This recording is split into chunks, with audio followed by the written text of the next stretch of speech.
Buenas tardes a todas y a todos. Empezamos una nueva sesión de Anábasis, de nuestro seminario de investigación en enfermería y filosofía. Y hoy volvemos a este nuevo modelo en el que hemos comenzado este curso, de tener dos ponencias de personas que provienen de entornos formativos diferentes, una del entorno de la filosofía y otra del entorno de la enfermería, aunque ya sabemos que estos entornos siempre se cruzan y que no somos ninguno de nosotros, somos un compartimento estanco en el que solo quepa aquello que nuestro plan de estudio decía que tenía que entrar, ¿no? Así que como tanto la enfermería, el cuidado del otro, como la filosofía, el examen de todas las cosas y la búsqueda de la verdad sobre las cosas, son preocupaciones inherentes a todo ser humano, pues estamos aquí en un entorno en el que todo el mundo cabe. La palabra que hoy nos concita es la palabra soledad. Una palabra que desde luego es una experiencia, describe una experiencia humana transversal a todos nosotros, común, y que genera muchísimas preguntas, muchas dudas y cierta inquietud, sobre todo en determinados momentos de la vida, incluso diríamos que de forma paradójica. A medida que uno va creciendo y se hace primero adolescente y después joven, la soledad, sobre todo respecto de los padres, empieza a ser un deseo. Es decir, aquello de a ver si puedo independizarme y vivir mi vida solo, ¿no? Tomar mis propias decisiones, esas cosas. Y sin embargo, a medida que el tiempo avanza, la soledad parece que se convierte en otra cosa, ¿no? Hoy tenemos a dos personas especialmente capacitadas, preparadas para compartir con nosotros sus reflexiones, como habéis podido ver por el guión que hemos enviado y que estará disponible también en el enlace de este vídeo cuando lo subamos a YouTube, que son Fernando Vidagain y Virginia Salinas. Fernando Vidagani es filósofo, es profesor de filosofía en la enseñanza secundaria, en concreto en el Instituto de Enseñanza Secundaria, el CLOT, de Marchalenes, en Valencia. Espero haberlo dicho bien. Además, es uno de los socios fundadores del Instituto de Estudios Culturales Avanzados, la Torre del Virrey, y en concreto es el jefe de redacción de nuestra revista, La Torre del Virrey, revista de estudios culturales. Llevamos muchos años colaborando, pero además, Fernando, además de decir todo esto, es un hombre que está trabajando seriamente sobre personas que se tomaron muy en serio esto de la soledad, ¿no? Fernando está haciendo su tesis doctoral sobre Emerson, el filósofo americano, que en esa ciudad tan especial que fue Concord, en el estado de Massachusetts, en Estados Unidos, tuvo la suerte de participar en un entorno, el de los trascendentalistas americanos, en el que la dualidad soledad-comunidad se vivió de una manera muy especial. Todavía hay muchas cosas que tenemos pendientes de aprovechar de todas aquellas experiencias y de aquellas reflexiones. Entonces, para Fernando este tema no es algo ajeno, sino que está intentando encontrar ahí una beta de verdadero valor para nosotros, ¿no? De todo lo que podemos todavía aprovechar de las experiencias y las reflexiones de Emerson. Por otra parte, Virginia Salinas, que hablará en segundo lugar, es enfermera de atención primaria en el Centro de Salud Miraflores del Distrito de Salud Málaga-Guadalhorce, en la provincia de Málaga, en el Servicio Andaluz de Salud. Además, Virginia es doctora y es profesora sustituta interina en la Facultad de Ciencias de la Salud de la Universidad de Málaga. Virginia está en una posición muy rica para hablarnos de la soledad, porque las enfermeras de atención primaria tienen una visión de la realidad humana muy profunda y muy extensa. Conocen un cupo completo de personas de una población y de todas las edades, de todas las circunstancias, y son, digamos, la persona de referencia para muchos de los sufrimientos, de las inquietudes de estas personas. Por lo tanto, una enfermera de atención primaria que además entra en las casas, no solo recibe a las personas en una consulta, que ya es mucho, sino que entra en las casas de las personas, ve cómo viven, las ve en su entorno, las conoce en sus debilidades más profundas, pues es una persona que puede reflexionar seriamente sobre la soledad. Además, Virginia, como le comentaba antes de empezar, pues ha decidido mantenerse ahí al pie del cañón en el sistema sanitario, haciendo que esta figura de la enfermera doctora deje de ser un oxímoron, sino que empiece a convertirse en algo más cotidiano y dándonos una lección a todos los que de alguna manera pues dudamos de que se pueda desarrollar, a veces, ¿no? Dudamos de que se pueda desarrollar la enfermería en su plenitud en el sistema sanitario, ¿no? Así que gracias a los dos por estar hoy con nosotros. Como sabéis, vamos a darle la palabra primero a Fernando, que hará una intervención de una media hora más o menos. Después intervendrá Virginia y después finalmente pues será nuestro turno de hacerles buenas preguntas, si puede ser cortas, pero muchas y buenas preguntas. Así que ánimo, muchas gracias y le cedo la palabra a Fernando Villagain. Bueno, buenas tardes. Gracias en primer lugar a ti, Juan Diego, por invitarnos. Y en segundo lugar, pero no menos importante, a todos vosotros por asistir, ¿no? Como ha anticipado Juan Diego, entendía que podía ser una aportación valiosa por mi parte traer mis estudios acerca de, bueno, entiendo que todo lo que haya leído en mi vida de una manera u otra, pero especialmente en relación con el tema sobre el que trata mi tesis, que es el movimiento trascendentalista americano, en concreto la figura de Ralph Waldo Emerson, que es, podríamos decir, el primer filósofo norteamericano. Y para Emerson, la palabra soledad, un concepto tremendamente importante en su obra, como en toda vida humana, como ha anticipado Juan Diego, va siempre relacionado con el concepto de sociedad. Cuando digo relacionado, no digo necesariamente que quieran decir algo parecido o que estén ligados de una forma pacífica.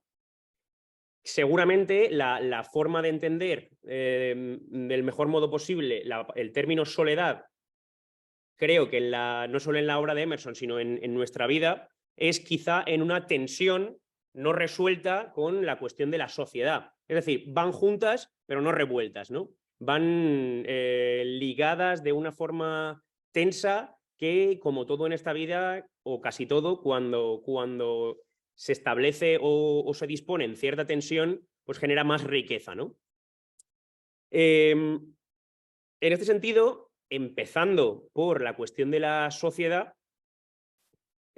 cabría decir que los seres humanos vivimos, parece, hasta cierto punto, inevitablemente en sociedad, ¿no? De hecho, lo hemos comentado ya en algunas sesiones de este mismo seminario. Casi es inevitable por el hecho mismo de que no nos traemos al mundo, ¿no? Sino que nos traen al mundo. Desde ese punto de vista, ya nuestra venida al mundo, nuestra aparición en el mundo es social, es decir, otra persona nos trae, ¿no? Y desde el nacimiento ya vivimos de esta manera en sociedad. Pero no solo eso, sino que después aprendemos algunas cosas por insertos en nuestra vida en sociedad a través de nuestros padres, nuestros profesores, etcétera, y nos enseñan un idioma, unas costumbres y en esa medida una forma de pensar también relacionada con la sociedad. Es decir, si nos enseñan unas costumbres que incorporamos luego como nuestras, estamos de alguna forma incorporando la vida ya de una sociedad. El idioma mismo también podríamos entender que supone un código cargado de elementos sociales que pasan a formar parte de nuestra individualidad, si podemos decirlo así, ¿no? Desde el momento en que pensamos con un idioma, con unas costumbres, con unas fórmulas, con una lógica, estamos compartiendo tradiciones que forman parte o se originan en el seno de las sociedades, ¿no? A su vez también nuestra muerte se plantea como un fenómeno social. Igual que no podemos traernos al mundo, tampoco podemos hacernos cargo de lo que queda de nosotros cuando nos vamos, ¿no? Uno no puede, en este sentido, enterrarse a sí mismo, ¿no? No puede hacerse cargo de lo que queda de él cuando su vida termina. Y en esa medida, como podemos ver, tanto nuestro nacimiento como nuestra vida y nuestra muerte están perfectamente permeadas de sociedad, ¿no? O de sociabilidad. Somos seres en ese sentido comunitarios. Esto conlleva muchísimas virtudes, ¿no? A una antropóloga americana llamada Margaret Mead le preguntaron en un momento, o esto cuenta la leyenda, pero nos sirve para explicar algunas cosas, le preguntaron en una charla en una universidad si o sea, cuál pensaba que era la primera huella de civilización. Y esperando a alguien que dijese algo así como un hacha, ¿no? O la aplicación de la tecnología para optimizar la destrucción humana, ¿no? Una espada, un hacha, una piedra cortada. Ella dijo, creo que la primera huella de civilización con la que podemos contar es un fémur, el hueso de un fémur, que encontraron roto y curado. Y ella decía, en cualquier otra especie animal, este espécimen hubiera muerto, abandonado a su suerte, porque quizá la manada no estaría dispuesta a hacerse cargo de alguien débil, ¿no? En este sentido, para ella, la primera huella de civilización era el cuidado del otro, el cuidado de esa persona que necesitaba cuidados en un momento dado, como para que pudiera curarse, ¿no? La cura, ese hueso vuelto a soldar, porque se le había ofrecido la oportunidad de un reposo suficiente y necesario, era la primera huella de humanidad, ¿no? Me parece un buen símbolo de hasta qué punto el amor, el cuidado, la simpatía por los demás forma parte de esa vida comunitaria, ¿no? de la que creo que somos afortunados de formar parte. Sin embargo, algo tan bueno como la sociedad, cuando se ponen en juego cuestiones como, por ejemplo, la inercia, puede volverse problemático. ¿En qué sentido digo inercia? A nivel social, podemos decir que las tradiciones, a nivel comunitario, las tradiciones se componen o se componen a partir de inercias. Es decir, yo digo algo o alguien dice algo, eso resuena a través de la comunicación, a través de diversas formas que pasan a formar parte de las costumbres y genera inercias. Alguien dice algo o ocurre algo, la sociedad lo interpreta, lo comunica, lo comenta y eso forma parte de las tradiciones. Así es como se forman las tradiciones. Algo que en algún momento fue una novedad, por inercia ha pasado a considerarse algo razonablemente estable, razonablemente válido, ¿no?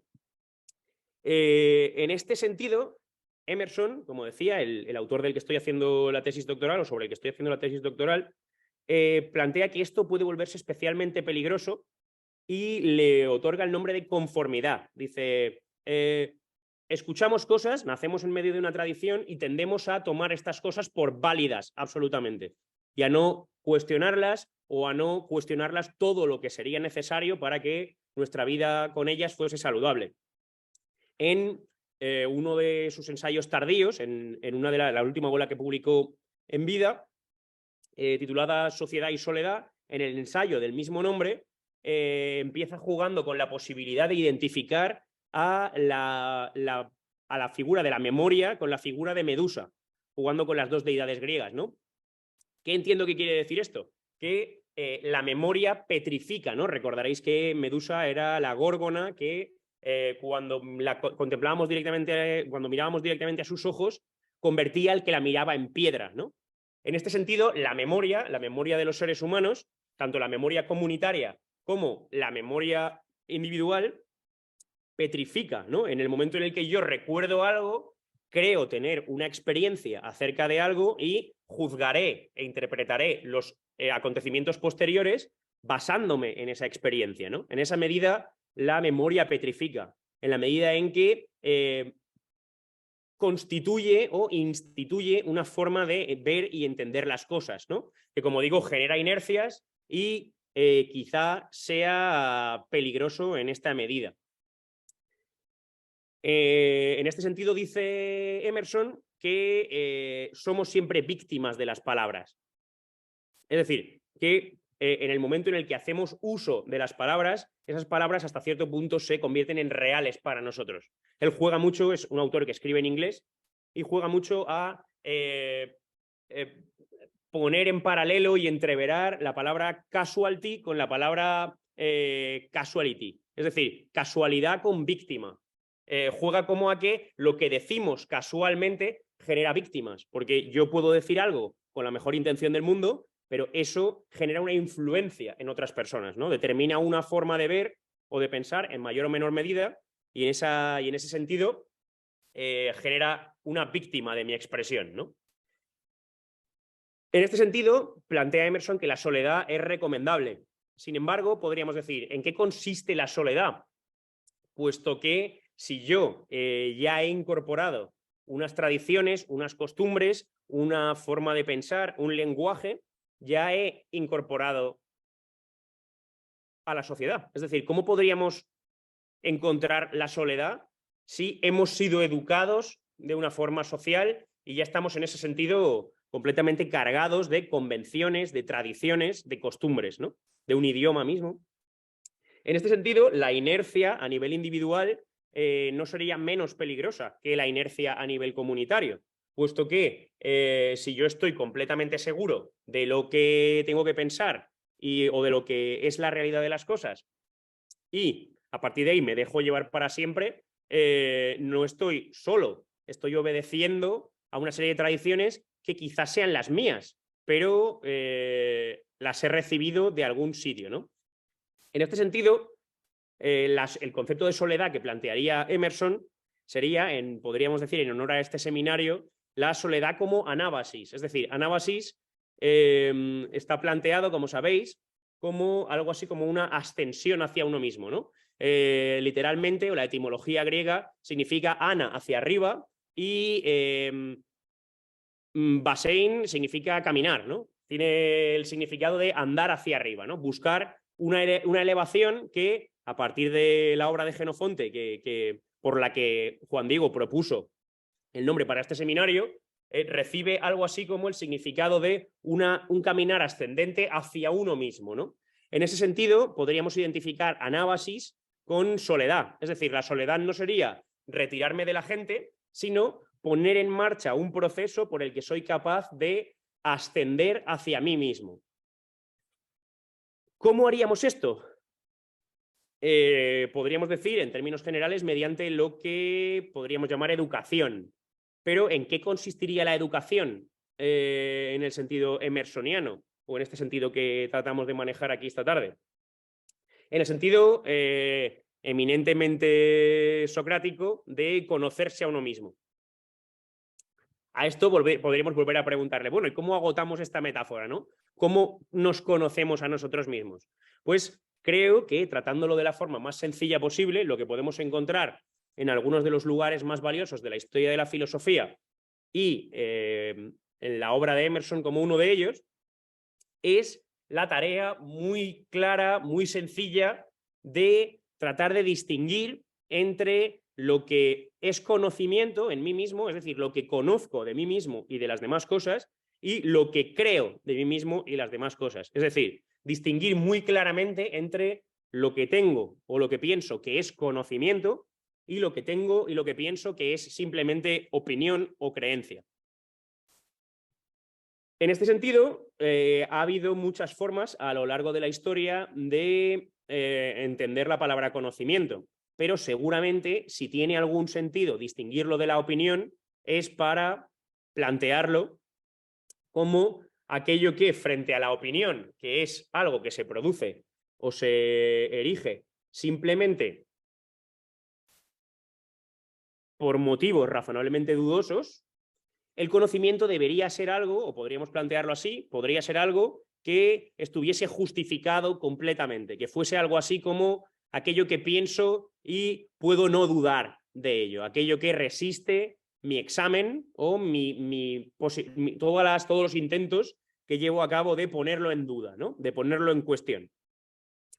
El problema, o de alguna forma la condición parece humana, es que al plantearlo así, cuando yo trato de ver qué hay de conocimiento en mi forma de pensar, me encuentro con que quizá de la forma tradicional, ¿no? Quizá lo que veo es susceptible de error, quizá los sentidos me fallan y quizá incluso mi propio razonamiento me falla, de forma que a lo que llego es a esto que recordaréis más o menos por la filosofía de Sócrates o el pensamiento socrático, de que solo sé que no sé nada en el fondo, ¿no?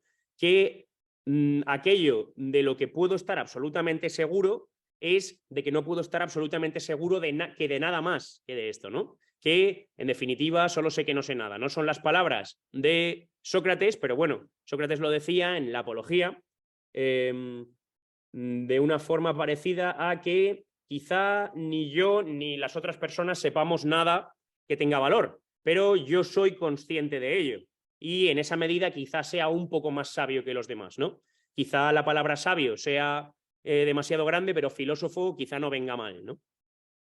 En esta medida, sí, lo único seguro completamente que tenemos en nosotros mismos en esta vida, sobre nosotros mismos en esta vida, es que sabemos que no sabemos, se da algo así como una contradicción o algo que dentro de la historia de la humanidad o del pensamiento se ha llamado solipsismo, es decir, es la consideración, el solipsismo consiste en la consideración de que quizá nada más que yo existo, es decir, quizá todo esto es una alucinación, quizá nada de lo que pienso, en definitiva, tenga valor, pero parece que esto es una de las cosas más sólidas con las que nos encontramos.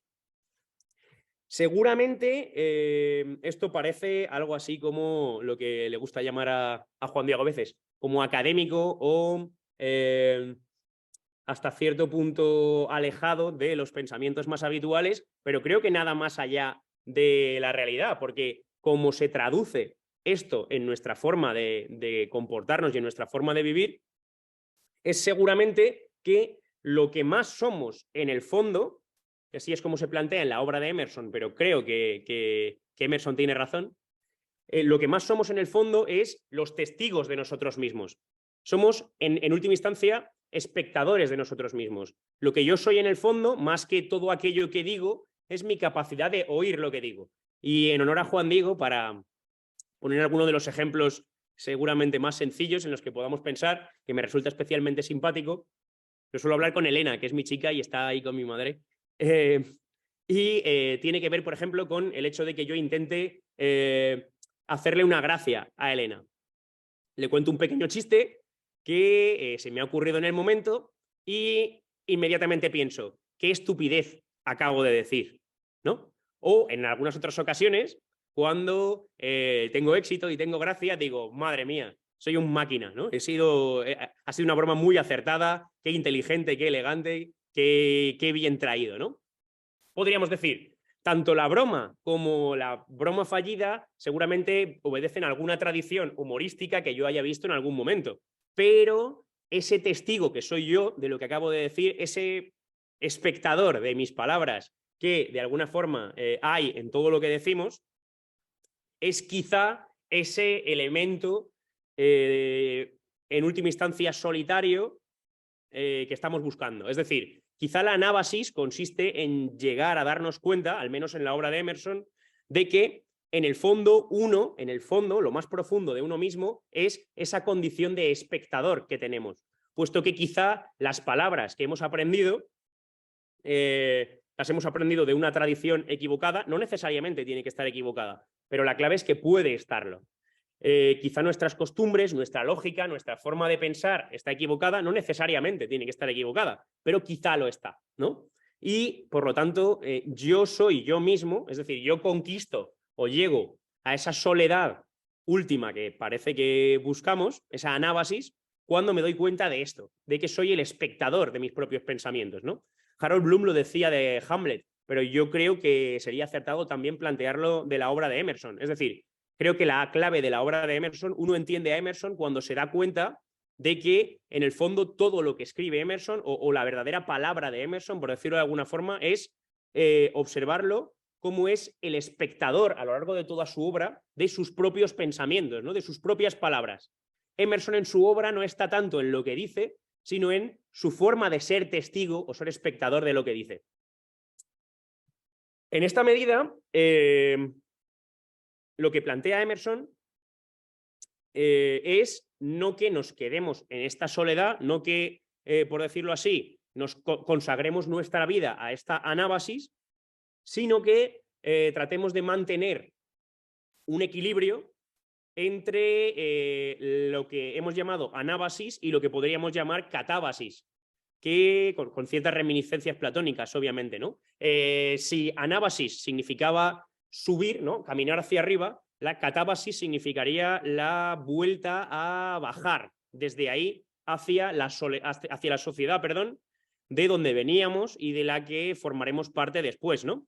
Lo que propone Emerson en este sentido es, por tanto, no que nos abandonemos a la sociedad y formemos parte de la sociedad olvidando nuestra soledad, ni que nos abandonemos a la soledad obviando o tratando de olvidar la parte social que debe completar nuestra vida, ¿no? Sino que habitemos un espacio intermedio, un espacio en diálogo entre la vida comunitaria, la vida de la comunidad de la que formamos parte, y esta vida solitaria que hace que nos relacionemos con nosotros mismos. En esta medida, formamos parte de la sociedad sin sucumbir al problema de la conformidad que planteaba antes, al problema de las inercias, al problema de hacer las cosas sin pensarlas o dejando simplemente que tengan validez para nosotros sin haberlas examinado, ¿no? Una de las imágenes de este peligro que me parece bastante acertada es, no sé si habéis visto la película de John Ford sobre Lincoln, sobre el joven Lincoln, se llama. Pues en esa película hay una escena en la que el pueblo, ¿no?, quiere linchar a una persona porque están completamente convencidos, ¿no? Está completamente convencido el pueblo o esa masa de gente de que ha asesinado a una persona, ¿no? Y Lincoln, todavía abogado, muy joven, antes de empezar su carrera política o presidencial, ¿no? Se planta delante de ellos y les dice: un momento, ¿por qué vais a hacer algo todos juntos que no haríais individualmente, ¿no? ¿Por qué hacemos cosas en sociedad que no haríamos solos, ¿no? ¿Por qué cuando si tú tuvieras que hacerte completamente responsable de esto que vas a hacer, lo harías, ¿no? ¿Por qué cuando se diluye tu responsabilidad en medio de la masa o en medio de la comunidad sí que lo harías, ¿no? ¿Por qué cuando no eres tú el único responsable estás dispuesto a cometer cosas, ¿no?, que no harías cuando estás solo? Como digo, la clave en la obra de Emerson, pero insisto, creo que Emerson puede tener razón o sernos eminentemente útil en este sentido, es esta: mantener un diálogo entre un diálogo tenso, obviamente, como decía. Ni la soledad debe cederle completamente el espacio a la sociedad, ni la sociedad debe cederle completamente. La sociedad nunca cederá completamente el espacio a la soledad, ¿no? En este sentido, uno en su vida, seguramente, si mantiene esta tensión, podrá formar parte de una comunidad sin sucumbir a los peligros de las inercias o lo que en la obra de Emerson llamaríamos conformidad. Y bueno, son las 6:01. Por mi parte, creo estar satisfecho con lo que tenía que deciros. Si luego queréis comentaros, que comentemos lo que sea, estaré encantado. Muchas gracias. Estupendo, Fernando. Estupendo, muchas gracias, muchas gracias. Ha sido una intervención muy entusiasta. Virginia, ¿estás preparada? Preparada. Muy bien, pues cuando tú quieras. Pues nada, lo primero, buenas tardes a todas y todos. Muchas gracias por estar todos aquí. Dar las gracias a ti, Juan Diego, por esta oportunidad. Felicitarte además por estos espacios de reflexión, ¿no?, que generas, me imagino que te genera bastante trabajo y tal, y llevas bastante tiempo haciéndolo, y además ahora con esta oportunidad de reflexionar en este nuevo formato ante una palabra, ¿no? Y felicitar a Fernando por esa exposición tan interesante, ¿no?, para descubrir precisamente esta soledad en crecimiento, ¿no?, en desarrollo. Bueno, realmente estar solo yo creo, bueno, y en general todos lo vivimos así, pues no es negativo, ¿no? Es una situación, sobre todo si es por voluntad, donde realmente necesitamos esos espacios de soledad, pues para la reflexión, para el tema de a lo mejor organizar determinados objetivos, planificar determinados objetivos. Es decir, cuando se vive de esta manera no es negativa, ¿no? Pero el ser humano es un ser social, ¿no? Es un ser social que necesita de vínculos sociales, de relaciones sociales, que necesita además a lo largo de todo, como bien has hablado, Fernando, en la huella de de la civilización, ¿no? Necesitamos de esa conexión social entre nosotros, pues para, como ahí en este caso, el cuidado nos ayuda a la supervivencia, ¿no? Pero ¿qué pasa cuando las personas empezamos a sentir pues que no tenemos estas relaciones sociales, que no somos importantes para los demás? Empezamos a sentirnos abandonados, aparecen sentimientos, pues aparece ese malestar con sentimientos pues, de vacío, de angustia, de miedo, incluso a veces vivimos esa soledad como un sentimiento de culpa y de frustración, porque lo llevamos a nuestro terreno personal, como si se tratara de un fracaso personal, ¿no? Entonces, pues vemos que puede haber esa soledad, como nos decía Fernando, en positivo y en crecimiento, pero también hay una soledad que es sufrida, ¿no? Como os comentaba, una soledad que es sufrida, que es una soledad que se vive pues, con esta serie de sentimientos de vacío, de carencia, de angustia, donde además es una soledad que no se elige, que no se busca, como una condición que no se elige, ¿no? Y precisamente esta soledad no buscada, no deseada, ¿no? Es de la soledad que yo os quería hablar, ¿no? Pero yo creo que en vez de hablar de soledad, lo interesante sería hablar de soledades, porque realmente, bueno, pues la soledad es algo abstracto, subjetivo, que nos hace bueno, que tengamos diferentes interpretaciones y significados, ¿no? En torno a la soledad que vive. De hecho, hay muchos que dicen que realmente hay una soledad por la sufrimiento. O sea, es como que hay soledades dependiendo de todas las diferentes soledades sufridas por las personas, ¿no? Y además también creo que es importante hablar de soledades porque permite argumentar todas las diferentes formas de soledad dentro de estas soledades individuales. Y además también porque la soledad no es algo, pues bueno, pues se puede decir monolítico, ¿no? y universal, ¿no? Sino que es verdad que depende de muchos factores que pueden hacer bueno, pues que tenga en esa experiencia varía en función de diferentes factores, ¿no? Como la edad, el género, la cultura. Por eso yo creo que es mucho mejor hablar de soledades en vez de soledad. Así lo hemos interpretado un grupo de investigadores con los que he colaborado en un proyecto de investigación que de hecho tiene como dos partes esta investigación. Una primera parte donde hemos desarrollado lo que sería un trabajo más teórico que ha tenido el resultado en un libro que precisamente se llama Soledades, una cartografía para nuestro tiempo, y que donde en esta primera parte pues era reflexionar sobre la soledad de diferentes dimensiones, desde lo que son pues los estudios culturales, desde la sociología, desde el urbanismo, desde lo que es la identidad de género, la crisis de los cuidados, desde lo que sería también la diversidad funcional, la discapacidad y diversidad funcional, etcétera, ¿no? Y ahora estamos en una segunda parte de esta investigación donde queremos hacer un acercamiento a la soledad en primera persona a través de metodologías cualitativas, con técnicas modales participativas, como la técnica de photo voice, y con entrevistas, también el desarrollo de entrevistas en profundidad, ¿no? Para un acercamiento más empírico a la soledad. Y bueno, realmente la soledad se puede decir que es un fenómeno complejo, es un fenómeno múltiple, pues que genera todo este sufrimiento en las personas y que tiene además un gran coste social, ¿no? Entonces, bueno, pues puede afectar a la persona en cualquier etapa de su vida. De hecho, se puede decir que no podremos hablar de un perfil único de soledad, porque es verdad que puede afectar a cualquier persona independientemente de su edad, independientemente del género, de la cultura, etcétera. De hecho, los investigadores hablan bueno, de aquellos factores que pueden incrementar las posibilidades de sufrir soledad y que los denominan como los determinantes sociales de la soledad, esos determinantes de la vida de las personas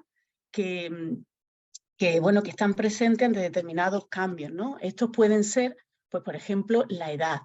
es verdad que hay como más, normalmente se tiende a pensar, y a veces puede ocurrir, que hay como una presencia de mayor soledad en las personas mayores, ¿no? Sobre todo vinculado a determinados aspectos sociodemográficos, ¿no? Pues el incremento actual de la esperanza de vida, el que existen más personas mayores viviendo solas en los últimos años de su vida por circunstancias, normalmente por pérdidas familiares, por la ausencia de los hijos del hogar, etc.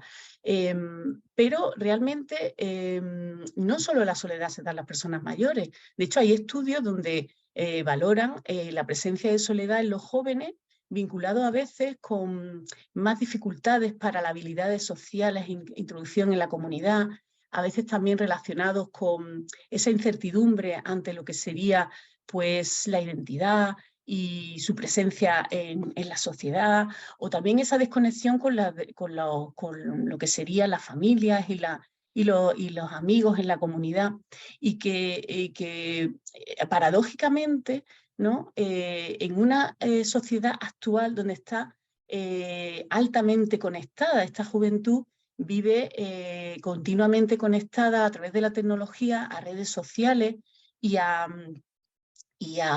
chats permanentes, ¿no? Que hacen que precisamente esta tecnología llegue a desplazar esas relaciones sociales presenciales, ¿no? De hecho, en el libro hay un capítulo que uno de los investigadores, Daniel López, pues analiza precisamente esta relación ambivalente de la tecnología con la soledad, e incluso llega a valorar, finalmente a concluir, ¿no? Que todavía los investigadores están estudiando este efecto de la tecnología en la soledad, ¿no? Y bueno, también otro de los factores puede ser esos cambios en la situación familiar, esas rupturas, por ejemplo, el hecho también de que, bueno, pérdidas familiares, el abandono de los hijos, como he dicho anteriormente, o también estos otros determinantes puede ser que hayan cambios socioeconómicos y estructurales relacionados sobre todo con la precariedad sociolaboral y a lo mejor incluso pérdidas de trabajo.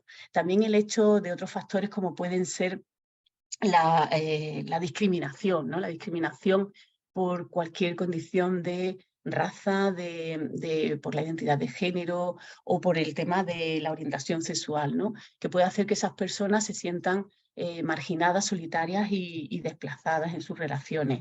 Otro de los factores, incluso la migración, ¿no? Que puede ser que sea un elemento pues, para poner a las personas, también inducir a estas personas a ese precipicio de la soledad, cuando rompen con esos vínculos o esas redes sociales en sus países de origen y llegan a otro país con el problema a lo mejor muchas veces de lo que sería la lengua, de lo que sería el tema de a menudo pues poder estar más con necesidad, bueno, tener a lo mejor, la falta de acceso, ¿no? La falta de acceso a determinados servicios, etcétera, ¿no? Bueno, y a veces también la manera en que la sociedad se configura actualmente puede hacer que nos sintamos más o menos solos. Se ha analizado también en el libro, ¿no? Cómo la preponderancia de todo este individualismo, de esta sociedad más individualista frente a las sociedades más colectivistas, ¿no? Que pueden hacer que bueno, realmente los historiadores incluso han argumentado que la soledad tiene también como la entendemos actualmente, es un concepto culturalmente construido y moderno, ¿no? Y bueno, que se desarrolla sobre todo por este auge de la sociedad urbana, donde hay una emigración masiva a las ciudades, pero también por dentro de todo este modelo capitalista donde impera, ¿no? Esta autonomía y el individualismo con preponderancia pues, de esos factores, factores de independencia, factores de competitividad, también de éxito personal, ¿no?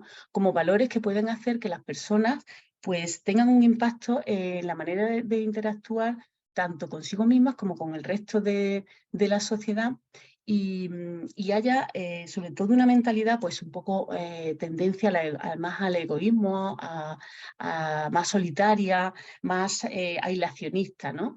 Que fomente un poco el tema de esta búsqueda de independencia y de éxito personal. Y que esto unido a esa erosión con las conexiones sociales o los vínculos sociales, ¿no?, ante estas redes comunitarias, pues ya hacen que las personas se sientan más solas. Otra de las situaciones son también el tema de la crisis de los cuidados, ¿no? Toda la identidad de género y la crisis de los cuidados, sobre todo vinculado a este sistema pues a esa sobrecarga de trabajo relacionada normalmente con esa falta de apoyo en las mujeres, lo que le puede llevar a una situación de soledad y marginación. Muchas veces esta soledad y marginación, tanto para aquellas personas que necesitan de estas redes de cuidado, como de soledad y sobre todo de agotamiento en aquellas personas que brindan estos cuidados, ¿no? Y bueno, pasando un poquillo a lo que sería el concepto de conceptualizando la soledad, como lo abordan determinados investigadores, realmente el fenómeno es complejo de conceptualizar. Es un concepto, pues, por decirlo así, con un gran componente afectivo, ¿no? Pero también tiene otro componente como puede ser perceptivo, conductual, cognitivo. De ahí que por un lado tiene una dimensión más afectiva que tiene que ver pues todo con esos sentimientos pues de vacío, de carencia, de privación, ¿no? En esa necesidad de conexión, en ese dolor social que se puede decir, ¿no?, de conexión social. Pero por otro lado también hay una evaluación cognitiva que en esa discrepancia entre las redes sociales que se tiene y las que verdaderamente te gustaría tener, ¿no? Es decir, como aquí hay una carencia en esa conexión o que a lo mejor esas redes que tiene no te satisfacen, no te nutren. Entonces podemos hablar de varios tipos de soledad, porque hay una soledad más objetiva, que es la que podemos contabilizar como que aquellas personas que viven solas, pero también una soledad que en realidad que es una soledad que es sobre todo cuando las personas se sienten solas, ¿no? Es decir, es cuando aquí los investigadores diferencian entre una soledad más social y una soledad emocional. Una soledad social donde se podría rellenar con conexiones sociales, con relaciones sociales, pero una soledad más emocional es aquella donde hay una necesidad de establecer vínculos y establecer proximidad y relaciones sociales más significativas, ¿no? Es decir, esa percepción subjetiva que nos hace que incluso a veces nos sintamos solos, incluso aún estando rodeados de muchas personas, ¿no? Pero sobre todo en la soledad, lo que sí tenemos que valorar es cuando esta condición, porque si puede ser, normalmente se establece en una línea temporal y empieza a aparecer en la vida de una persona. A veces puede ser un momento temporal, quien no ha sentido una situación de soledad, se resuelve bueno, es pasajera. Pero cuando esta situación se cronifica y no tenemos recursos para salir de ella, ahí es cuando empezamos a entender que la soledad tiene un impacto importante en lo que es la salud física y mental de las personas, ¿no? Sobre todo, esto se ha estudiado, hay diferentes estudios que valoran que el hecho de que se cronifique, el hecho de que no atendamos a ella, puede llegar a tener un impacto en la calidad de vida y en la morbimortalidad. De hecho, hay estudios, concretamente 2 estudios de un metaanálisis de la misma investigadora, que relacionan como la soledad un factor de riesgo para la mortalidad, incluso relacionada con otros factores de riesgo, como pueden ser bien identificados el tabaco, el alcohol, el sedentarismo. También relacionan el incremento de enfermedades cardiovasculares y la resistencia vascular con un incremento de la hipertensión, o también el tema de incluso relacionadas con el infarto de miocardio y también el accidente cerebrovascular, y algunos incluso mayor riesgo de muerte en estas personas que tienen infarto o ictus, ¿no? También hay un efecto en el sistema inmunológico con una disminución de la respuesta inflamatoria, lo que puede llevar a que se puedan aumentar el riesgo de determinadas infecciones y ciertas enfermedades. También el tema de que la soledad se relaciona con la calidad de vida, sobre todo porque aquellas personas que mantienen durante bastante tiempo una condición de soledad pueden llegar a estar vinculados a conductas de riesgo, como un abuso del alcohol, del tabaco, de algunas sustancias tóxicas, también una mala alimentación, como un abandono, como también un incremento de ese sedentarismo excesivo, ¿no? Una falta de actividad, ¿no?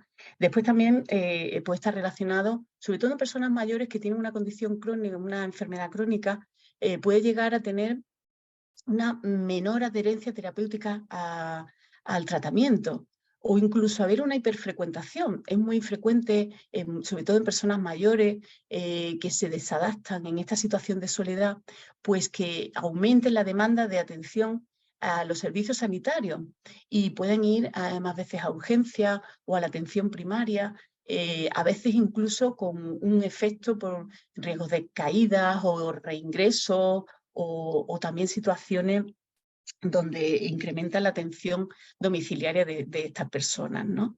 Pero además la soledad tiene un efecto en lo que sería la salud mental, ¿no? En el hecho bueno, pues vemos que, y todos hemos podido leer noticias y entender cómo, por ejemplo, durante la pandemia se ha visto que este aislamiento forzoso se ha vivido como una auténtica condena, ¿no? Y ha sido realmente, ha habido un efecto en la salud mental de muchas de las personas, ¿no? Con incrementos del estrés, de la ansiedad, de la depresión, de incluso una mala calidad del sueño, incluso esa sensación de pérdida de pertenencia y de propósito en la vida, ¿no? Que puede tener bastante efecto en la salud mental de las personas, ¿no?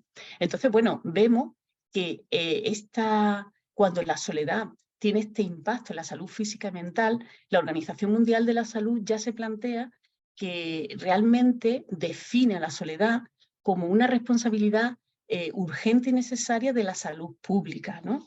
Y bueno, ¿qué ocurre en atención primaria? Pues bueno, podemos decir, yo hablo desde donde trabajo, ¿no?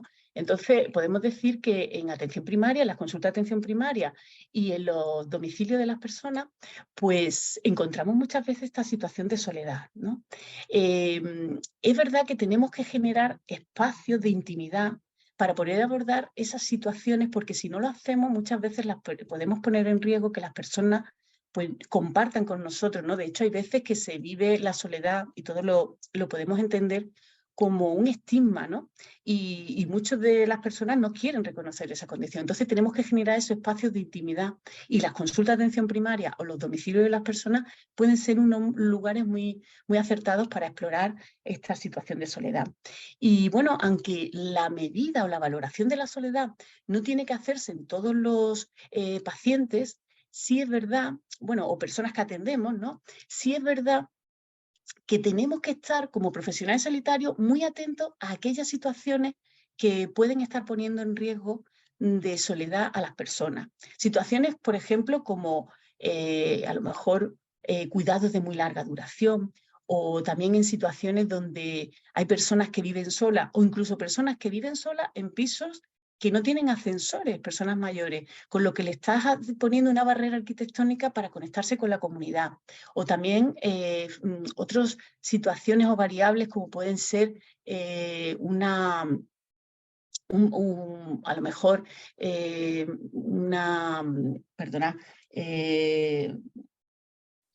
un bajo nivel educativo, un bajo nivel de ingresos, ¿no? También el tema de un abuso excesivo del tabaco, del alcohol, es decir, muchas variables que pueden hacer entender que la persona puede estar viviendo una situación de soledad.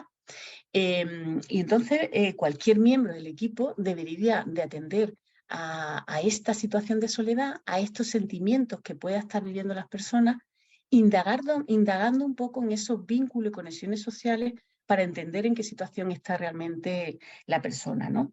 Pero esta medida de la soledad aún no se ha adaptado bien a todo lo que es el entorno clínico, y de hecho no existen en las historias clínicas electrónicas herramientas en forma de cuestionario o escala que podamos hacer una medida de la soledad frente a esta persona. Y además no solo que no existe esta medida, sino que además perdemos la oportunidad de poder reflejar esta valoración de la soledad en las historias de salud, ¿no? Por eso yo creo que es muy importante, sobre todo, identificar la situación de soledad de las personas que atendemos, y si lo hacemos, estaremos actuando con con una intervención muchísimo más efectiva y además menos medicalizadora, porque estaremos atendiendo a esas causas y no tanto a sus manifestaciones, ¿no? Yo recuerdo una persona que venía, una mujer mayor que vino a mi consulta, y me acuerdo que esta mujer me decía bueno, que ella había perdido a su marido con el que había convivido hace bueno, más de 40 años, y que había perdido a su marido hace un año y poco, y entonces ella decía bueno, que el médico le había prescrito antidepresivos, y ella me decía, pero yo no estoy deprimida, yo lo que estoy es sola, estoy triste por el recuerdo de mi marido, pero yo realmente no quiero que se me quite esta tristeza, yo quiero seguir manteniéndolo vivo. Lo que yo necesito es un soporte que me ayude a salir de aquí y a poder vivir, ¿no? Entonces, en realidad, lo que nos estaba alertando, me estaba alertando de que si esta situación de soledad era mantenida en el tiempo y no atendíamos a intentar conectarla y a favorecer unos buenos vínculos afectivos ahí, podíamos llegar a cronificar esta situación de soledad, y además con el impacto que tiene, como hemos visto, en la salud física y mental de esta mujer, ¿no? Entonces, esto de no medicalizar nos lleva a esas palabras que decía, esa frase que nos decía Matilde Fernández, que es la presidenta del Observatorio Estatal de la Soledad No Deseada, ¿no? Que decía que mejor que una pastilla es acudir a un evento cultural, o mejor que una pastilla es la asistencia de las personas, distintos vecinos, a una caminata saludable por el barrio, etcétera. Es decir, no medicalizar la soledad es algo que debemos de hacerlo efectivo, porque no tenemos que llegar a entender que la soledad es como un trastorno mental que puede solucionarse ante un determinado medicamento, ¿no? Sino que tenemos que nosotros analizar esas causas, ¿no? Con un enfoque individualizado y preferente, y sobre todo multidisciplinario, ¿no? Si identificamos esta población de riesgo, en riesgo de soledad, o que está viviendo una soledad concreta, pues deberíamos de poder orientarlo a determinadas terapias, intervenciones comunitarias o intervenciones concretas, y además podríamos estimular pues, que tengan pues, mejor habilidades sociales, promover soporte social, ¿no? Aumentar las oportunidades de interacción. Pero para ello necesitamos recursos, necesitamos contar con la familia, contar con entidades, corporaciones locales, contar también con los servicios sociosanitarios, y todo lo que son el trabajo de los trabajadores sociales y de apoyo social. Es decir, necesitamos incluso acciones de salud pública, ¿no? Entonces, algunas intervenciones efectivas para abordar todo esto pueden ser bueno, pues terapias cognitivas conductuales, terapias de incremento de estabilidades sociales, de intervención de programas de mejora de apoyo comunitario, programas de intervención grupal. En definitiva, sí se ha analizado que lo que sí se ve que con diferentes revisiones sistemáticas, las mejores intervenciones que nos ayudarían para trabajar y hacer más efectiva este trabajo de la soledad son las intervenciones grupales de apoyo y educativas, sobre todo a determinados colectivos, y contando con el apoyo de la comunidad, ¿no? de los recursos de la comunidad. Y bueno, ya para terminar, ya no me voy a extender mucho más, solo quería deciros que el cuidado de la soledad no puede ser abordado desde acciones pues, individuales y aisladas, sino que requiere un enfoque colectivo, político y social. ¿Por qué? Porque realmente, incluso de políticas públicas, donde de hecho si algunas de estas políticas públicas están orientadas a lo que sería la cohesión comunitaria y la inclusión social, pues van a proteger o van a mejorar toda esta situación de soledad. Pero, sin embargo, están más orientadas estas políticas públicas a lo que sería la individualización y fragmentación social, pues lógicamente incrementa la presencia de soledad, ¿no? Por eso es importante entender que necesitamos de todo un trabajo colectivo, político y social, donde a través de diferentes políticas y medidas institucionales, ¿no?, detecten la soledad y toda su terrible consecuencia y puedan ponerle intervención. Luego, el cuidado de la soledad pues requiere un abordaje holístico y colaborativo. Y yo creo que la bioética europea puede ser un marco muy interesante para el trabajo desde una perspectiva ética y responsable. La bioética europea se basa en una serie de valores que pueden ser muy interesantes para el cuidado de la soledad no deseada, como son pues la empatía, como es la compasión, y de principios como son la solidaridad y la responsabilidad. La diferencia con la bioética clásica es que en la bioética clásica que nació en Estados Unidos, ¿no?, pues está más vinculada a derechos individuales, y a la autonomía. Sin embargo, la bioética europea se centra más en estos principios y uno de ellos importante es el de la solidaridad, ¿no?, como ese compromiso colectivo bueno, pues de asumir todos los costes, ¿no? Y de hecho vemos que realmente esta responsabilidad es una responsabilidad compartida en el bienestar de todos, y como tal pues nos puede garantizar, ¿no?, que todas las personas pues tengan un acceso a recursos y que bueno, pues puedan vivir una vida saludable y plena. Entonces, bueno, pues impulsar este trabajo colectivo y comunitario, donde si no incluimos a la empatía, a la compasión, la responsabilidad y la solidaridad, pues difícilmente podremos prevenir y proteger y promocionar la soledad no deseada. Y bueno, yo creo que hasta aquí. Muchas gracias, Virginia. De nada. He disfrutado muchísimo escuchándote, después te cuento. Pero vamos a ver si nuestros compañeros de seminario de hoy tienen alguna pregunta, algún comentario que quieren hacer. Bueno, ahora voy a reactivar, ya podéis reactivar el micrófono por vosotros mismos, así que tenéis el cacharrito ese de la mano, ¿eh? Levantáis la mano o incluso así, o activáis y para adelante, como veáis. Vamos a pasar un momento aquí a Malerina. A ver, por ahí no veo manos. Sí, bien, una mano. A ver quién es. Adolfo, adelante, como tú quieras. Pero no te vemos. Ahora. Ahora te vemos. Hola, ahora me veis y me oís, ¿verdad? Sí, sí, sí, sí. Vale. Bueno, pues en primer lugar, muchas gracias a Fernando y a Virginia por las comunicaciones que han resultado muy interesantes. Voy a hacer una pregunta para cada uno. La pregunta para Fernando sería, cuando ha explicado el asunto del el auténtico yo mismo como el espectador o el testigo de mis propias palabras, no me ha quedado claro en qué o sea, en qué nivel estaría exactamente ese, o sea, en qué nivel de testigo estaría ese ser yo mismo, porque, por ejemplo, cuando yo hago un chiste y entonces acto seguido pienso qué estupidez he dicho, después de haber pensado yo mismo qué estupidez he dicho, puedo volver a observar ese pensamiento y plantearme, ¿por qué es estúpido?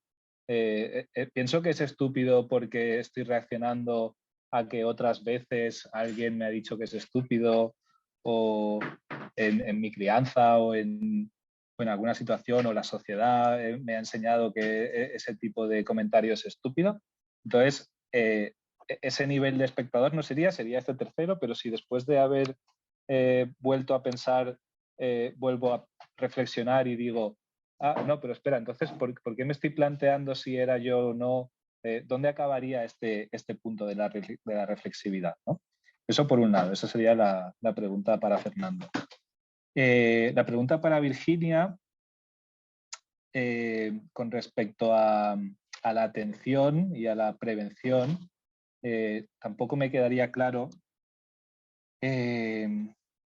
en qué sentido se puede prevenir o en qué sentido se puede poner solución, porque, o sea, he entendido que en la atención primaria, por ejemplo, se podría disponer de herramientas para detectar si una persona está en riesgo de exclusión o de soledad, etcétera, pero no entiendo en qué sentido, o sea, qué tipo de actuación conllevaría detectar eso o qué tipo de solución se puede poner, porque entiendo lo de que sea un enfoque holístico y sin embargo no me ha parecido entender ninguna propuesta concreta o propuesta de solución. Me gustaría saber si hay algo en este sentido en la obra que citaba o en general en sus planteamientos. Y nada, ya está. De momento eso. Muchas gracias. Pues adelante los ponentes. Entiendo que respondo primero. Claro, sí, sí. Sí puedo, porque muchas gracias, Adolfo, por tu pregunta, pero ha sido verdaderamente pillo, ¿eh? Es una muy buena pregunta, obviamente, pero creo que sí que puedo responder. Y lo que uno es en el fondo, si es como dice Emerson, el propio espectador de sus palabras, sería siempre ese espectador previo a cualquier juicio. Quiero decir, yo escucho el chiste que le acabo de hacer a Elena y antes de decir es una estupidez o es una maravilla, es donde soy yo realmente, o sea, es donde soy yo mismo realmente, es donde está, por decirlo así, la identidad que permanece a todas las demás cosas. El ejemplo más claro sería, yo puedo hacerle una broma, pensar en ese momento que es muy buena y pasados 3 días o 5 pensar que es muy mala. Ha cambiado mi juicio, no ha cambiado mi capacidad de ser el espectador de lo que decía. Es decir, en el momento en el que pronuncio cualquier juicio, lo que diría Emerson es que actúo, que soy actor, con la polisemia de la palabra. Es decir, estoy llevando a cabo una acción o estoy interpretando un papel que, en el sentido en el que alguien puede haberme pasado el guión, ¿no? El hecho de haberme criado en una sociedad, el hecho de, con mis alumnos a veces bromeo con la posibilidad de que las nacionalidades sean un guión que se nos ofrece, ¿no? Te han pasado un guión y has de actuar como un italiano. Te han pasado un guión y tienes que actuar como un español. Es una forma razonablemente cómica de plantear en qué sentido puede que lo que pensamos en un momento dado, puede que lo que hacemos en un momento dado, lo que decimos en un momento dado, no tenga que ver tanto con lo que nosotros mismos somos en el fondo, con lo que hemos heredado, lo que hemos recibido de otro sitio. En este sentido, ¿dónde estaría ese límite? ¿Dónde estaría ese punto razonablemente sólido en el que soy verdaderamente yo mismo, ¿no? ¿Dónde estaría ese anclaje de la soledad o de la anábasis que buscamos? Diríamos, en nuestra capacidad de ser testigos de lo que decimos, en nuestra capacidad de ser espectadores. En el momento en el que pronunciamos cualquier cosa podemos estar equivocados. Esto en la obra de un autor que a Antonio Lastra le gusta mucho últimamente, que es George Santayana, se dice el solipsismo del momento presente, en el que uno es pura receptividad. Quiero decir, en el momento en el que llevamos a cabo cualquier acción, ya estamos alejándonos de ahí. Pero has visto muy bien el punto o el conflicto. Gracias, Adolfo. Bueno, y gracias a Virginia por su intervención, que no he tenido la oportunidad de dárselas. Enhorabuena. Virginia, es tu turno. Muchas gracias, Adolfo, por tu pregunta, que me parece muy interesante porque, claro, es verdad que cuando abordo esto así, de esta manera tan rápida y está muy sesgada, ¿no? Para entender un poco pues, cómo puede ser este abordaje. Cuando concretamente me decías hablando de las herramientas, ¿no? Herramientas me refería a esa medida de la soledad porque existen muchas escalas, la escala UCLA, la de George Gilbert, existen diferentes escalas que nos podrían hacer entender qué soledad está viviendo la persona, ¿no? Y además hacer un registro en nuestra historia clínica electrónica de esta valoración de la soledad para que después, una vez que nosotros entendamos la situación de soledad que la persona está viviendo, podamos abordar la mejor, como bien has comentado, podamos abordar la mejor propuesta de atención, de intervención, ¿no? Realmente, como he dicho, la soledad necesita de un soporte de atención sociosanitaria, de familia, es decir, los profesionales solos no podemos atender a la soledad. Entonces, para eso, si una vez que hemos identificado a esas personas en riesgo de soledad, lo mejor es contar con la posibilidad de, primero con los servicios sociosanitarios y después contar, como ocurren en muchas situaciones y en muchos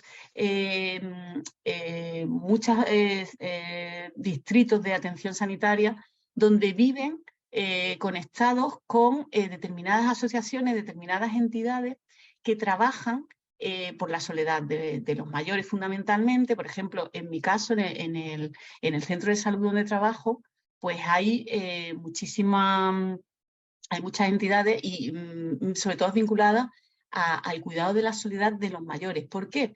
Porque el distrito Bailén Miraflores es uno de los distritos de Málaga con mayor cantidad de población mayor y además viviendo sola. Entonces, bueno, pues se centra más en la atención. Entonces, claro, tenemos que trabajar conjuntamente con estas entidades para ese trabajo de atender a la soledad.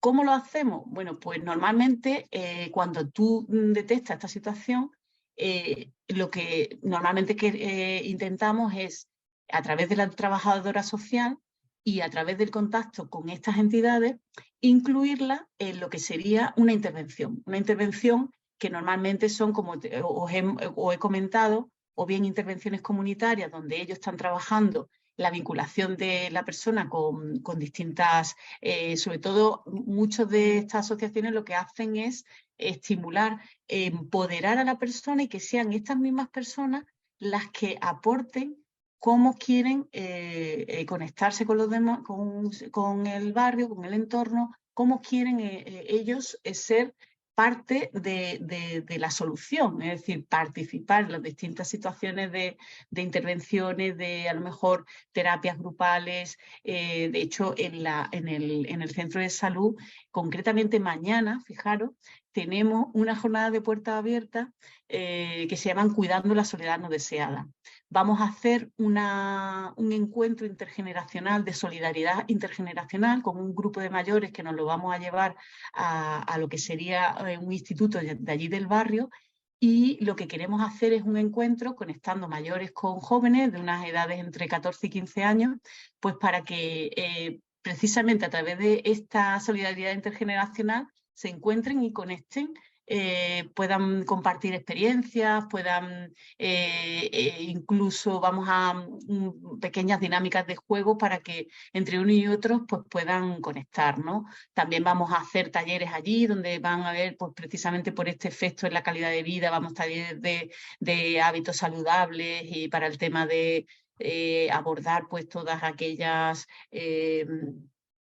sobre todo cuidados, ¿no? Cuidados de las personas en su salud para que no tenga repercusión en su calidad de vida, ¿no?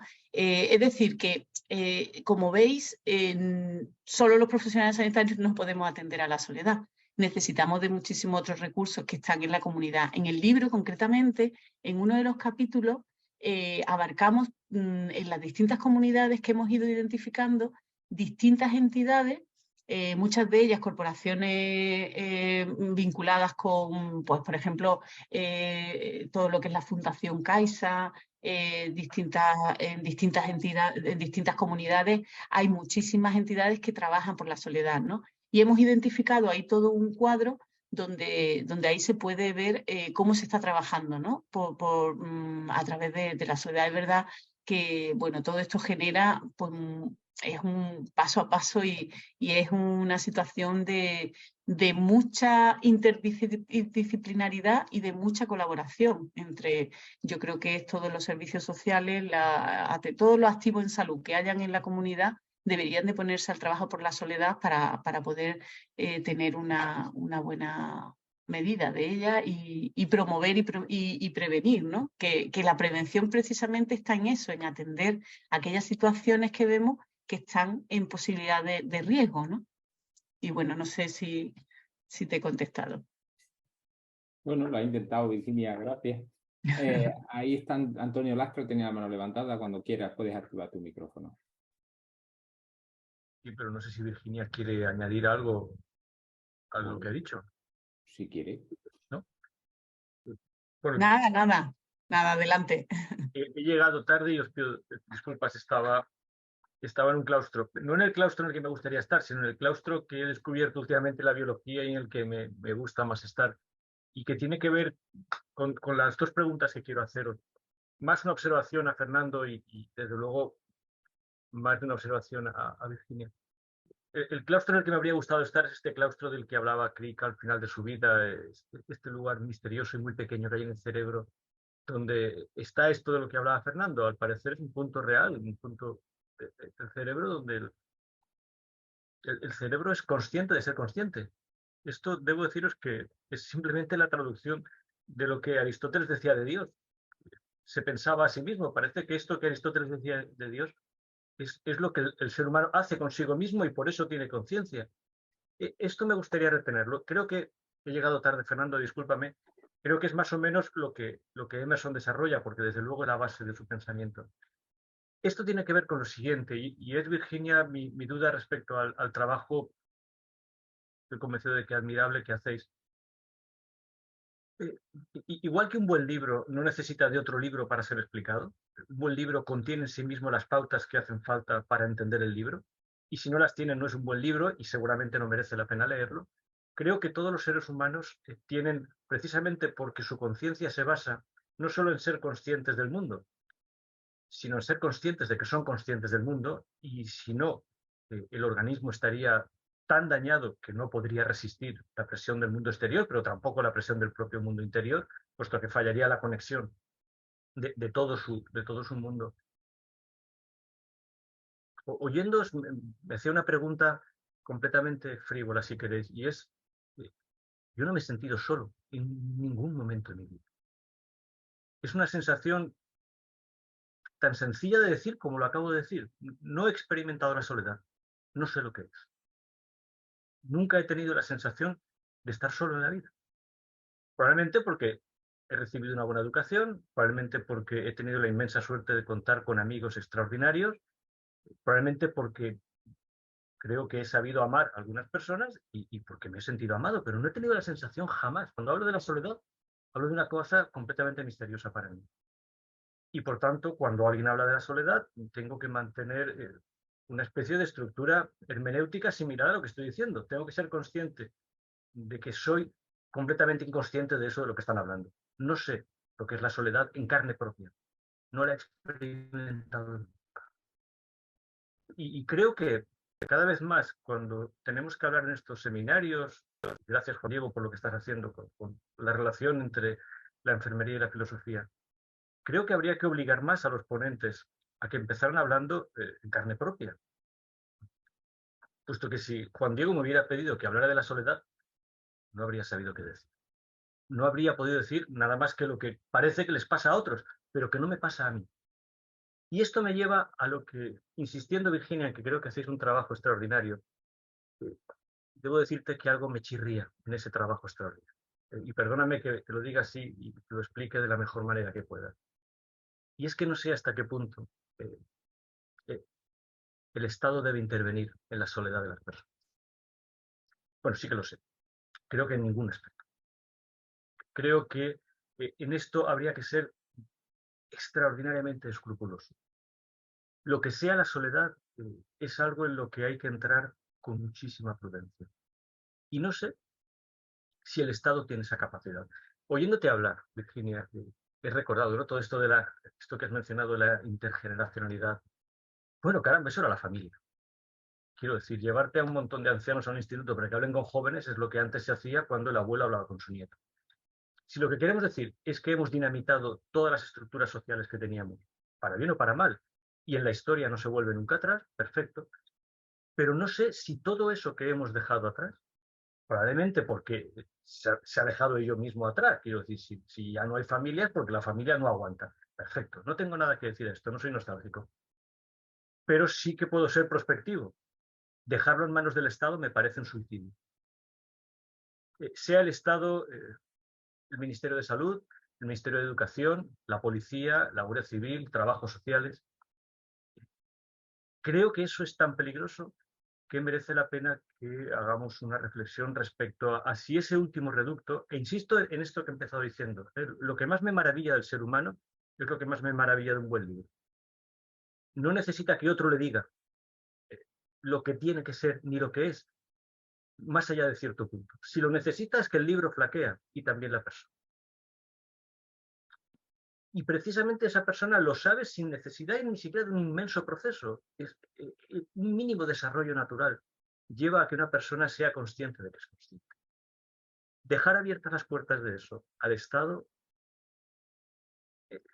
entiéndeme bien, no soy un anarquista marxista, no es una reflexión ni de izquierdas ni de derechas, es una reflexión prudente sobre en quién dejamos todas las estructuras que antes no pasaban por el Estado, sino que pasaban por relaciones mucho más naturales, mucho más sencillas, mucho más difíciles, probablemente con grados, pero abandonarlas a la intervención pulcra, profesional, por supuesto, del Estado, me parece cada vez más peligroso. Esto es lo que quería decir. No sé si Fernando había dicho algo cuando no he podido venir o si en la presentación habéis dicho algo. Y muchísimas gracias. Muy bien, pues tenéis ocasión los dos ponentes de contestar en la medida que queráis. Después ha pedido la palabra Fernando Urcola, lo tenemos ahí en lista de espera. Perfecto. No, muchas gracias, Antonio. Bueno, lo que te habías perdido de mi charla es algo que conoces en relación con la conformidad de Emerson, ¿no? Hablaba de hasta qué punto la sociedad es algo que tiene un buen uso, que nos proporciona cosas muy buenas a los seres humanos, pero hasta qué punto cuando entramos o la inercia a la que tiende la sociedad, que Emerson llamaría conformidad, puede volverse peligrosa si no la complementamos con la tensión propia de la soledad, que es, como decías, esa capacidad de ser conscientes de que somos conscientes de las cosas, ¿no? De observarnos a nosotros mismos observando el mundo y de la reserva o resistencia que promueve o facilita eso en relación con la inercia en la obra de Emerson, ¿no? Y sí que me gustaría hacer un comentario en relación con lo que has dicho de la intervención de Virginia.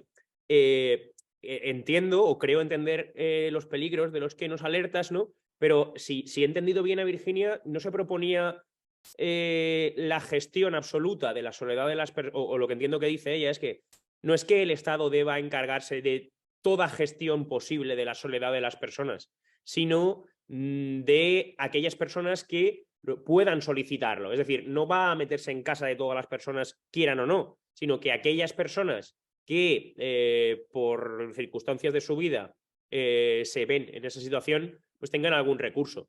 En realidad, o sea, estoy de acuerdo contigo en que quizá eso deriva de haber dinamitado las estructuras o otro tipo de estructuras sociales más tradicionales, ¿no? Hoy justo hablaba con Elena del problema de países como Suecia, ¿no? En los que la desconexión familiar se da a un punto tan elevado que hay funcionarios dedicados a exclusivamente averiguar qué gente ha muerto para gestionar las herencias, etcétera, porque una persona puede morir y por haber perdido los lazos, alguien teniendo hijos, puede morir y haber tenido una desconexión tan grande con su familia que ni siquiera se entera, en un mes nadie se entera de que ha muerto, ¿no? Una persona teniendo hijos, insisto, no una persona, ¿no? En este sentido, sea por la causa que sea, no me parece descabellado que el Estado, no teniendo una potestad absoluta ni el poder absoluto a este respecto, sí que ofrezca algún tipo de pues, institución, funcionariado, como queramos llamarlo, que proporcione algo de pues eso, remedio a este problema. Pero muchas gracias.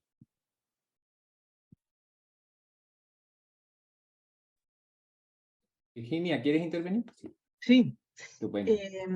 Nada, Antonio, muchas gracias por tu pregunta y la verdad que, bueno, pues yo quería empezar por el principio y quería empezar por cuando has comentado la experiencia de soledad. Y yo te puedo decir que yo sí he sentido la soledad.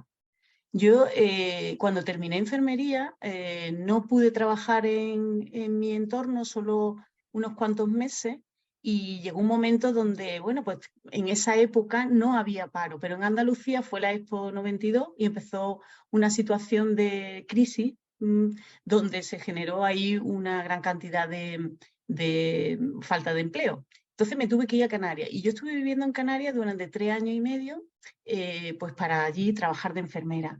Y justo en la Navidad, antes de venirme, bueno, casi 4 años, y justo en esa Navidad, antes de venirme, yo recuerdo que estaba, no me había podido venir, eran Reyes, me había bajado a la playa, era Canarias, imaginaros lo bien que se estaba allí en la playa, pero yo llamé a mi familia y todos me empezaron a contar la situación que, pues los regalos, tal.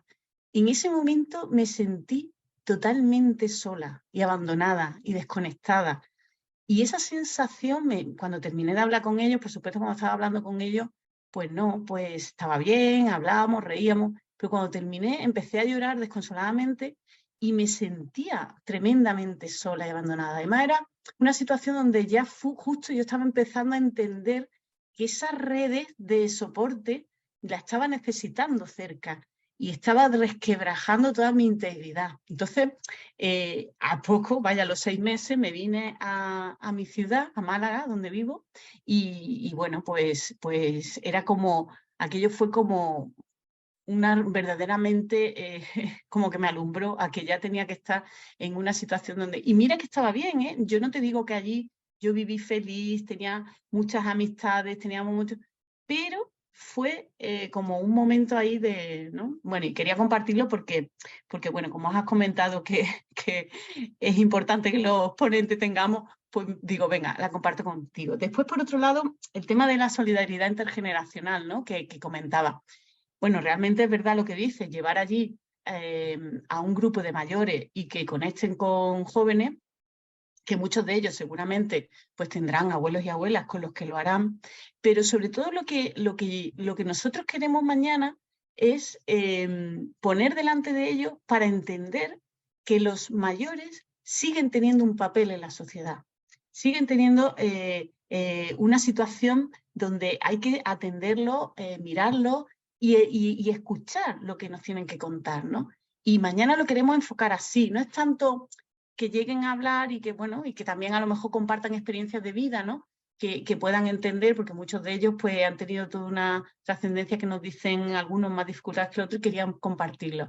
Y nos parece bien. Pero sobre todo con ese deseo de entender que los mayores siguen teniendo un papel en la sociedad. Y así lo queremos transmitir a esos jóvenes, ¿no? Para que miren a los mayores y a que además son mayores, que viven solos y que, bueno, están intentando trabajar en otros precisamente es un grupo que está consolidado, por eso lo llevamos también, porque funcionan bien, porque trabajan con una asociación que es Siempre Acompañados y hacen talleres allí y todos los viernes de encuentro que hacen y salen de sus casas, muchos con andadores, son muchas más mujeres que hombres y terminan conectando, ¿no? Terminan generando vínculos y ya tienen un grupo de WhatsApp y ya, es decir, hacen ese trabajo que aquí yo creo que enlaza con la última parte de tu aportación, que es cuando comentabas el Estado e intervenir. Es verdad que considero que esto no depende solo del Estado, depende de, como decía yo, en esa solidaridad de todo y cada uno de nosotros que trabajemos, ¿no? Con esa, como decíamos, compartir los costes, ¿no? En esa solidaridad de compartir los costes para el trabajo de la soledad. Pero es más, te digo que fíjate hasta dónde ha llegado que hay un Ministerio de la Soledad, no como ministerio, sí, sino como una Secretaría de la Soledad en Inglaterra, que lo que, como se ha ido derivando, ¿no? Todo lo que es la deriva de la soledad en la sociedad, pues ha generado este secretariado que lo que busca es investigar, ¿no? Investigar y además también conocer qué realidad de soledad hay. O sea que fíjate hasta dónde llega esa intervención. Pero que incluso en Japón, a raíz de la pandemia, ha también visitando, de hecho visitaron allí en Inglaterra y ellos sí han desarrollado un Ministerio de la Soledad porque además se vieron que se incrementó muchísimo los suicidios. Hubo una ola de muchísimos suicidios relacionados con la cantidad de gente que vivían sola y totalmente desconectada y abandonada. Y entonces han elaborado un ministerio de la soledad. Entonces yo creo que es responsabilidad de todos y creo que no solo debe de estar el Estado, por supuesto, sino que ahí debíamos de colaborar desde distintas entidades. De hecho, desde la atención primaria no podíamos trabajar correctamente intervenir en soledad sin el vínculo de otras, que muchos de ellos además, fijaros, están sostenidos por voluntarios. Es decir, voluntarios que además había, en esta que os comento que comparten, hay como 22 voluntarios, ¿no? Que trabajan, pues fijaros, desde la gratuidad, desde la libertad y desde todo una voluntad que yo creo que es impagable y que muchos de ellos están haciendo pues que pues muchas de estas intervenciones, algunas individuales, de conexión con ellos, de trabajar pues, o visitándolos o llamándolos. Muchos de ellos salen y son los que están en estas entidades para aportarle pues, las diferentes terapias que hacen, etcétera, ¿no? Pero yo creo que, como bien dice, no debe de ser solo el Estado, por supuesto, sino un trabajo de todos orientados al cuidado de la soledad. Gracias, Virginia. Antonio, veo que has levantado la mano de nuevo. ¿Te parece que primero le demos a Fernando? ¿Vale? Y después ya si tú hay ocasión, pues después. Adelante, Fernando. Tienes que activar el micrófono. Hombre, si quiere comentar algo Antonio por alusiones, a mí me da igual esperar, ¿eh? No pasa nada, no pasa nada. Él tiene muchas tablas en estas cosas, no te preocupes. Vale. No, lo digo porque yo tengo varias cosas aquí apuntadas, entonces no sé cómo las voy a ser capaz de hilvanarlas, ¿no? Al respecto, voy a tratar de hilvanar con las dos ponencias a la vez. Yo creo que hay una parte interesante, que es que realmente el devenir de nuestras sociedades hace que compremos el individualismo en busca del éxito individual, sea este el que sea que queramos entender, hasta que la soledad se nos come. Y voy a hablar de un caso concreto, que es el caso de mis abuelos. Mis abuelos, bueno, hasta que falleció mi abuela, y ahora mi abuelo sigue viviendo en la misma casa, llevan viviendo en la misma casa desde los años 60, que nació mi madre y mis tíos y demás, vamos, llevan 60 años viviendo en la misma casa. Es una casa, un edificio sin ascensor, ya que aprovecho que Virginia hablaba de los ascensores. Claro, cuando mis abuelos fueron a vivir a esa casa, mis abuelos eran la pareja más joven y durante muchísimos años fueron la pareja opuesta a poner un ascensor en esa casa. Ellos eran los más jóvenes, estaban sanos, estaban fuertes y vivían en el primer piso. Mi abuelo va a cumplir esta semana 90 años. Ahora mi abuelo es el abuelo de la casa y ahora es el que necesita el ascensor.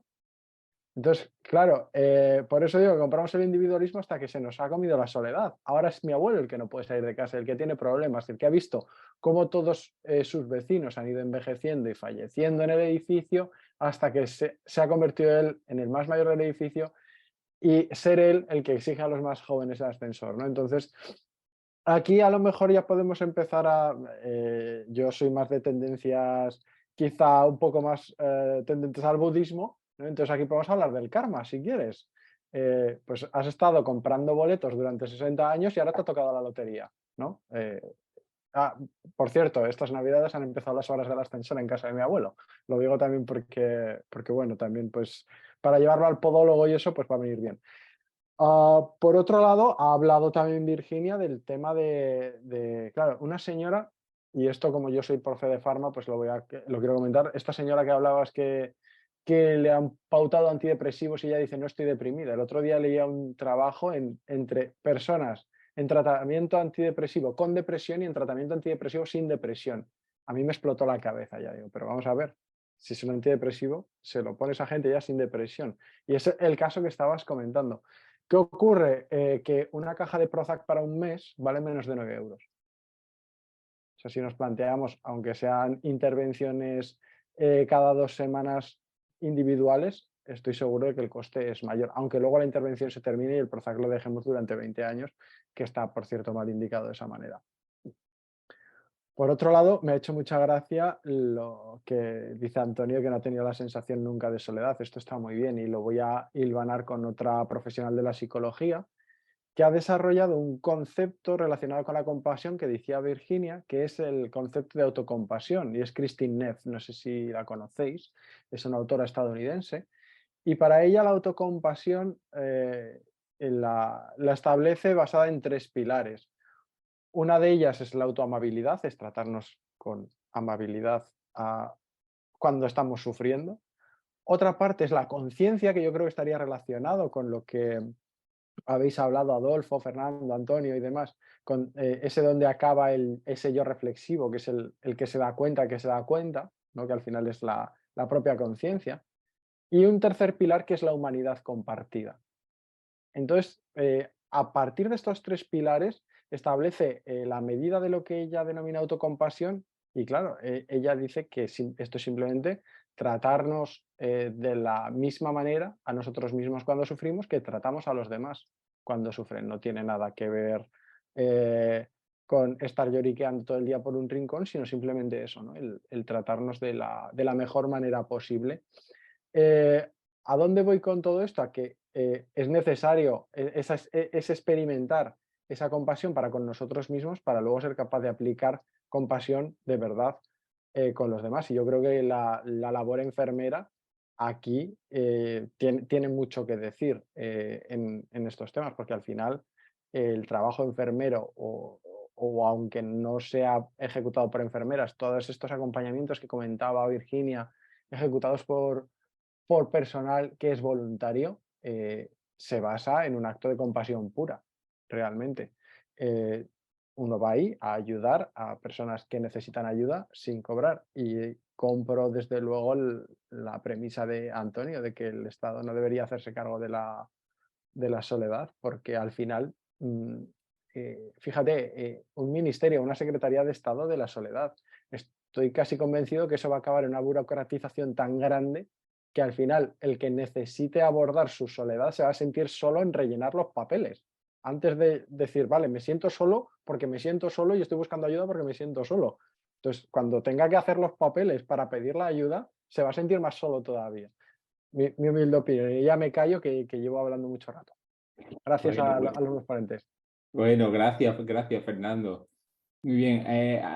Bueno, Pedro Motas ha hecho varias intervenciones en el chat que me imagino que todos habéis tenido ocasión de leer. Pedro, podrías también haberlas hecho de viva voz, pero bueno, si prefieres este otro perfil, digamos, más silencioso, también te lo respetamos. Antonio, cuando tú quieras, y si después quieres volver a Bueno, intervenir. ¿respondemos primero a los comentarios? Claro, sí, perdona, Fernando. Sí. Adelante. Bueno, entiendo que sí que son comentarios que dan pie pues eso, a cierta discusión hasta cierto punto. Agradezco tus comentarios, Fernando.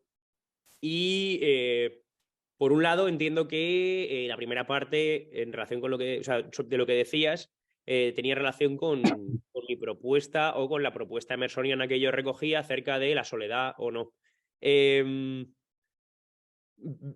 Es cierto que hasta cierto punto, pues el capitalismo o los sistemas económicos o las fuerzas que entiendo que manejan o que entran en juego en esos sistemas a veces tratan de vender cosas haciendo publicidad de todo, ¿no? Lo típico de, pues, vender, el típico ejemplo de vender en el Corte Inglés una camiseta del Che Guevara, bla, bla, bla, ¿no? En cierto sentido tenemos que tener en cuenta esto. Sin embargo, me parece que si todo el análisis que hacemos de la individualidad lo reducimos a términos económicos o a términos políticos, en este sentido, perdemos. Y además de perder amplitud de miras, corremos el peligro de creer que no hay nada más que un sistema político y económico en el mundo. Y en ese sentido, por un lado, esta sería mi crítica, creo que perdemos. Y por otro lado, creo que una de las cosas que perdemos si abandonamos una perspectiva en la que contemplamos la individualidad como algo más que un objeto que se vende en un escaparate es que tendemos a disolver nuestra responsabilidad. Es decir, tendemos a decir, no, es que yo hago esto porque soy el fruto de algunas fuerzas que... Y en ese sentido creo que también avanzamos hacia un terreno como mínimo pantanoso y no sabría si decir peligroso. Por otro lado, entiendo que alguien simpatizante con el budismo vea conflictivo el yo, ¿no? En la medida en que, pues, si las aspiraciones del budismo son disolver la personalidad, ¿no? O abandonar el deseo porque el deseo genera sufrimiento, hasta cierto punto lo contemplo con simpatía, pero lo contemplo con simpatía a distancia, entiendo, como cualquiera que quiera contemplarlo, porque en última instancia, si abandonamos el yo, no sé siquiera si podemos hablar, ¿no? Es decir, si no confío en que yo estoy diciendo algo, no sé qué estoy haciendo cuando hablo. Gracias por tu observación. Virginia, ¿quieres decir algo? Bueno, realmente sobre el tema de cuando has aportado, Fernando Urcola, lo que es la idea de ese estudio de lo que sería la medicación en caso de depresión o no depresión, ¿no? Yo lo que creo, y de verdad que ahí estoy totalmente convencida, de que estamos cada vez medicalizando más los malestares de las personas. Y eso es un mal muy, muy negativo, que tiene un impacto después porque, como bien dices, ¿quién le quita después esa pastilla muchas veces, ¿no? Se terminan generando ahí dependencias y a veces una pastilla sobre otra con interacciones y con efectos que tienen... Entonces, yo todo lo que sea evitar medicalizar, a mí me parece que es y frente a la soledad, yo creo que tiene que ser algo prioritario, ¿no? Todavía sé que existen estudios que van pensando en encontrar, ¿no? Una determinada medicación que pueda generar a través de una determinada segregación de distintas hormonas y de distintas sustancias, pues como un beneficio, ¿no? Frente a la soledad. Pero vaya, yo creo que eso no sé si algún día lo veremos, ¿no? Lo que sí estoy totalmente convencida es que yo creo que tenemos que evitar medicalizar. Cada vez medicalizamos más los malestares. Malestares que hay un libro muy bueno ahora mismo que han publicado Javier Padilla y una psiquiatra que se llama así, perdona, me parece que es Malestemos, creo que se llama. Y bueno, y aborda eso, ¿no? Cómo realmente ese malestar continuo de determinadas situaciones que se dan en la vida diaria, que muchas veces solo están vinculados a determinadas pocos recursos para afrontar a determinadas situaciones, y al final vamos demandando medicación, y es algo bastante contraproducente, ¿no? Entonces yo creo que en ese sentido soy totalmente contraria a medicalizar, ¿no? Y bueno, simplemente era aportar este matiz. Gracias. Pues Antonio Lastra, cuando quiera. Pero tú tienes la mano también levantada, Juan Diego. Pero después. Por utilizar por supuesto, Virginia, lo del Ministerio de la Soledad, yo saldría a las calles a manifestarme en contra, ¿no? Porque supongo que debe ser una especie de Ministerio de la Igualdad bis y francamente, ya hemos visto a dónde nos ha llevado el Ministerio de la Igualdad, ¿no? Francamente, hay que agradecerle el inmenso trabajo que han hecho para que nos volvamos todos diferentes a cualquier costa y de cualquier manera. Por utilizar lo de los sujetos que Fernando y Fernando han utilizado, nuestros sujetos budistas, solamente es una observación, Virginia, respecto al sujeto de tu propia frase. Cuando dices, nosotros lo que queremos al llevar a los ancianos tienen su propia voluntad. Nosotros no podemos querer nada respecto a otras personas. Esa frase ya es una frase ministerial. De la misma manera que cuando decimos estamos medicalizando, no se nos puede olvidar que solamente se puede medicalizar por medio del Estado, puesto que no veo el modo de que la medicación llegue a nadie si no es a través del Ministerio de Sanidad. Es imposible. Bueno, naturalmente existe el tráfico negro de mercancías y por tanto el de medicinas, pero la medicalización está perfectamente controlada por el Estado. Luego, si existe es porque el Estado efectivamente está máximamente interesado en que esa medicalización exista, puesto que no veo el modo de que un médico recete algo sin que eso quede registrado en el sistema. Pero el asunto es el siguiente. Si nosotros tenemos, estoy utilizando tu sujeto, tenemos que llevar a alguien a algún sitio, ¿no te parece que es todo artificial? ¿No? Si un anciano tiene algo que contar, que lo cuente. Y si me necesita a mí para contarlo, es que algo ha fallado en la vida de ese anciano. No sé si me explico y no quiero que me entiendas como si fuera un insolidario y un solitario, cosa que no soy.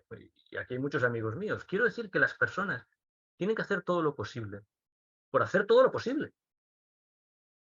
Pero todo esto, quiero decir, es que lo veo con una claridad cada vez mayor en el sentido de que veo que todo lo que estamos haciendo es un inmenso teatro a la espera de encontrar el modo de sustituir eficazmente aquello en lo que hemos dejado de creer. Por tanto, la validez del teatro tiene que ser provisional. Si los ancianos tienen algo que decir, tendrían que haberlo dicho antes de llegar a ser ancianos. Una persona no tiene por qué, no creo que deba hablar por ser anciano. Tiene que hablar por ser persona y habla por toda una vida. Es que es lo mismo cuando decimos, vamos a llevar a los niños al teatro. Pues no estoy muy seguro de querer llevar a los niños a un teatro juvenil. Es la sensación de que las personas deben ser ellas mismas las que gestionen sus vidas. Y a esto no quiero renunciar nunca. Por eso la idea sola de un ministerio de la soledad me haría encontrar una isla desierta. Quiero decir, me refugiaría en una isla desierta con tal de que no llegara allí un solo funcionario. Y esto es lo que vale para todos. Obviamente entiendo perfectamente que hay un nivel de desconexión, de falta de solidaridad muy grande. Pero esto es el resultado, querido o no querido, del mundo occidental. Y yo sobre esto no me voy a quejar. Lo que no quiero es creer que podemos resolver estas cosas con estos pequeños parches. Son parches. Nuestra tarea titánica ahora es la de encontrar los verdaderos sustitutos de todo aquello que hemos arrojado por la borda. Y yo creo que lo hemos arrojado de tal manera que no va a volver. Probablemente estamos asistiendo al final de la familia, al final de muchas cosas. Y yo sobre esto no tengo ningún miedo. Pero lo que no quiero es creer que esto lo va a resolver el Ministerio de la Soledad. Esto es lo que creo que no puede suceder. Por eso es el sujeto de tu frase, Virginia. No es una cuestión personal. Es esto que yo, claro, yo también puedo decir a veces, voy a llevar a mis alumnos y ya me he caído por las escaleras. No. Todos nuestros esfuerzos tienen, porque eso era el mundo occidental, tienen que servir, nos guste, no nos guste, y no soy nada budista al respecto, en que hemos llegado al punto al que queríamos llegar. El punto de la individualidad, de la autonomía individual, del sujeto, del ser humano consigo mismo. Esto es a donde queríamos llegar desde hace 3000 años. Bueno, pues ya hemos llegado. Ahora no podemos decir que nos da miedo habernos quedado solos, pero si es lo que queríamos. Es lo que hemos estado buscando. Ahora posiblemente va a ser muchísimo más emocionante la compañía que nos procuremos, porque ya no va a tener ninguna especie de coartada previa. Ya no vamos a estar acompañados porque teníamos familia previa o porque existían vínculos. No. Ahora es cuando toca verdaderamente que las personas digan, pero ¿no era esto lo que queríamos? ¿No era esto lo que queríamos? Porque si no, vamos a sentir una compasión rayana en el delirio. Quiero decir, Fernando, si yo fuera tu abuelo, me encantaría vivir hasta el final de mis días diciendo, no pongo mis pies en un ascensor. Y si no salgo de casa, pues no salgo de casa, porque así es como he querido vivir. Como decía Nietzsche, no voy a dejar en la estacada mis decisiones. No he querido ascensor, pues aquí me quedo. Pero no generar una compasión, yo creo que es fingida. Yo creo que además no nos puede hacer bien. Eso contraría lo que es un ser humano. Yo creo que eso altera la naturaleza humana. Esta es mi prevención ante todo esto. Dicho desde esta sensación. Virginia, yo viví una vez, igual que tú, en un lugar de playa, también cuando empecé a trabajar. Y había alquilado un apartamento en septiembre, cuando empezó el curso, y había llegado, digo, profesor interino, y un día me di cuenta de que en el inmenso bloque de edificios, de apartamentos de la playa, no había nadie. Porque se había acabado la temporada turística y no había nadie. Estaba solo en un bloque de 15 pisos en una urbanización completamente desierta. Mi única prevención fue no volver a subir en el ascensor, porque si aquello se paraba, podían pasar meses sin que nadie se diera cuenta de que yo era el único turista en una playa. Pero fuera de eso, por supuesto no experimenté la soledad, pero dije, no hay nadie, pero es que no hay nadie en 1 kilómetro hacia arriba o hacia abajo, o hacia un lado o hacia otro. La playa desierta, el edificio desierto. Bueno, y estaba yo conmigo mismo y con el trabajo que tenía que hacer en la vida, puesto que empezaba y me había salido de casa, magnífico. Pero esto ahora es lo que hay que empezar a enseñar a las personas. ¿Es que era esto lo que queríamos? ¿O es que lo que queremos es volver a las familias tradicionales? ¿De verdad queremos eso? ¿De verdad queremos otra vez la iglesia? ¿De verdad queremos otra vez? No, lo siento, todo esto se ha acabado. Nos guste o no nos guste, con más o menos nostalgia. Muy bien, ahora, pues no dejemos en la estacada los 3000 años que nos ha costado la autonomía. Esto es lo que quiero decir. Por eso me ha chirriado tú nosotros. Nosotros lo que queremos con los ancianos. Perdóname, ahí hay algo que... No. Y por supuesto no creo que admitieras nunca ser la ministra de Soledad. Estoy seguro de que algo te llevaría a decir no acepto ese puesto. Bueno, ¿puedo? Hombre, claro. Bueno, por un lado, voy a empezar por el final, Antonio, porque precisamente en esa experiencia que has contado de soledad, es una experiencia donde tú estabas solo, pero no te sentías solo. Sin embargo, yo estaba rodeada de gente, amigos, tenía una playa enorme allí con cantidad de gente, porque en Canarias, donde yo vivía, había una cantidad de gente impresionante, pero yo me sentía sola, es decir, sí sentía la soledad, sentía esa percepción subjetiva de estando rodeada de gente, ¿no? Por eso quería matizar eso. Y entonces yo creo que ahí, es verdad que por eso en la intervención matizaba que eso, ahí es donde en ese tipo de soledad es donde más tenemos que trabajar, ¿no? Ese sentirse solo un rodeado de gente, ¿no? Y con respecto a esa frase que hizo, nosotros queremos, es verdad que tal y cuando la has relatado, suena, pues sí, suena como además muy paternalista, ¿no? Como intentando ahí ver, por supuesto que nosotros hemos ido allí a estas reuniones y no hemos hecho nada que ellos no quisieran hacer, eso está claro. Es decir, nosotros hemos hablado con ellos y hemos propuesto qué os parece que esto pueda existir. Es decir, que vosotros podáis ir y podamos establecer un intercambio de solidaridad intergeneracional, de poneros en valores frente a ellos, de tal. Eso se lo hemos preguntado, por supuesto. No es coger un grupo de eso y llevarlo allí. Y ellos bueno, fundamentalmente ellas han podido decir si quieren o no quieren ir. Es decir, tienen totalmente la libertad y de hecho es un grupo enorme y van a ir solo 5 o 6 voluntariamente y porque lo desean y consideran que quieren ir y bueno, porque creen que pueden aportar algo, ¿vale?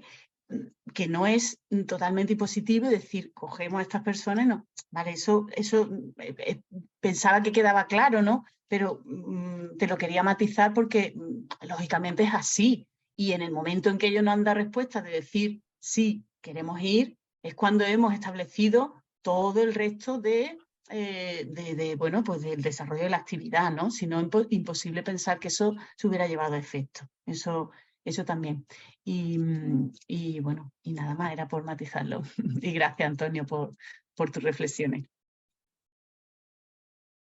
Muy bien, pues entonces ahora voy a intervenir yo con una felicidad absoluta. O sea, es decir, me habéis regalado una experiencia en la que de verdad ha habido un momento que digo, si todo se acabara ahora, no pasaba nada. O sea, lo hemos hecho bien. ¿Os dais cuenta que hemos metido en una misma conversación palabras como anábasis, catábasis, Emerson, el trascendentalismo, el solicismo, todo eso con hipertensión, hiperfrecuentación, otros términos como, yo qué sé, metaanálisis, ¿no? Esas cosas. De repente hemos tenido una conversación en la que se han mezclado todos los términos, las caras de unos y de otros mostraban una extrañeza preciosa porque en los dos ámbitos estamos acostumbrados a manejarnos en cierta jerga, ¿verdad? Y ya la controlamos, decimos la cosita, ya somos del grupo, ya parece que, hombre, como nos enteramos, hablamos nuestro dialecto, pues, y sin embargo aquí había cara de qué será eso de un metaanálisis, qué será eso de hiperfrecuentación, y al revés, ¿no? O sea que ha sido maravilloso, yo en eso estoy de verdad muy feliz. Pero además es que he visto algo. Mira, voy a compartir con vosotros una cosa que no suelo hacer nunca, pero voy a compartir con todos esta imagen. ¿La veis? ¿Veis un gráfico extraño ahí? Bien, eso es un registro cardiotocográfico. Eso es una palabrota obstétrica, pero es el gráfico que hace un aparato que se llama cardiotocógrafo y que registra dos cosas: la presión intrauterina en la línea de abajo y la frecuencia cardíaca fetal en la línea de arriba. Esto es lo que se le pone a las mujeres que paren en nuestros hospitales modernos durante el parto. Bueno, ya la habéis visto, ¿no? La quito porque esto de las pantallas compartidas no es lo nuestro, ¿no?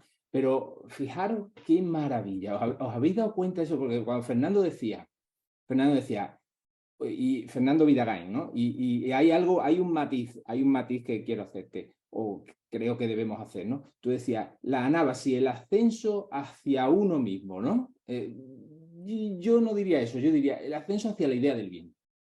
El ascenso hacia la idea del bien. Y tú decías, sí, pero después viene una catábasis. Efectivamente, ¿no? El famoso cateven, primera palabra de la República, eso ya nos lo vamos aprendiendo incluso los que somos legos en estas cosas, ¿no? Entonces, la anábasis, llegas arriba y ahora la catábasis. Y claro, yo decía, Dios mío, pero no es una vez, son muchas veces. Y la imagen esa se me venía a la cabeza, digo, el parto es que el útero sube de presión, baja de presión, sube de presión, baja de presión, sube de presión, baja de presión. Y en ese subir y bajar, en ese contraerse y dilatarse, esa sístole, esa diástole uterina, que podríamos decir también, nace el hombre, nace la mujer, nace la persona, ¿no? Entonces, en realidad la búsqueda del uno mismo no es la anábasis. La búsqueda del uno mismo es el proceso repetido de anábasis y catábasis. Y eso todo el tiempo que te dure, hasta que acabe. Esa era la primera idea que me ha venido como muy fuerte, ¿no? Escuchando sobre todo a ti, Fernando, en esa primera cosa. La segunda idea, y esta me venía mucho con Virginia, cuando ella hablaba de sustancias tóxicas, de alcoholismo, tabaquismo, de todas esas cosas que has hablado, y lo mezclaba con lo que decía Pedro Mota, que en un momento dado, citando a Benedetti en el chat, hablaba de elección. Porque al final es lo que ha dicho Antonio ahora al final, ¿no? Tiene mucho que ver con lo que yo deliberadamente elijo. Y claro, nosotros ya estamos aprendiendo a ver que la vida filosófica es la vida deliberada. Luego, la vida en la que lo que me ocurre no es fruto de mi decisión es una vida poco filosófica y por tanto una vida menos plena y por tanto una vida infeliz. Bien, y decía Antonio, algo ha fallado. Cuando una persona vive así, algo ha fallado. Claro, ¿qué le pasa a la enfermera? ¿Qué le pasa al enfermero? Que el enfermero tiende a la catábasis. El enfermero es una persona que valora la bajada hacia los demás como lo primero que hay que hacer.